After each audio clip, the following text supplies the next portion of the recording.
Hey guys, I just got this Cravebox and I want to show you everything that's in it because there's 45 different items and it's super fun that there's all different stuff in here. And so it came like this. Isn't that cute? And I thought it's kind of small. There's no way 45 is going to fit in here, but we'll see. It comes with like a nice little thank you card. We got Cheez-Its, we got Goldfish, we got Pure Pop, Famous Amos, Chex Mix, we got Pop Chips, we've got Pringles, we have Airheads. Oh, I got someone's attention over there. We got Tootsie Pops.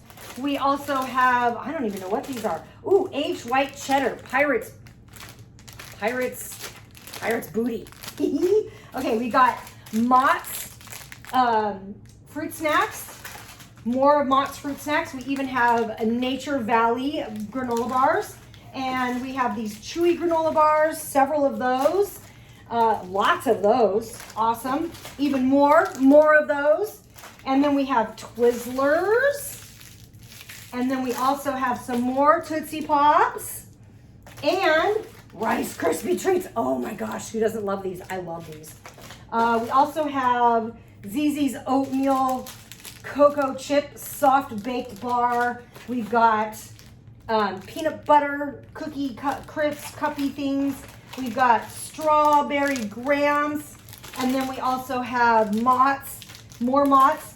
And then we also have Ritz Bits Cheez-Its and Welch's Mixed Fruit Fun Dip. Oh my goodness, Fun Dip. I haven't seen that in forever. Little individual Fun Dip things. And then we also have more fruit snacks, more Airheads, and Laffy Taffy.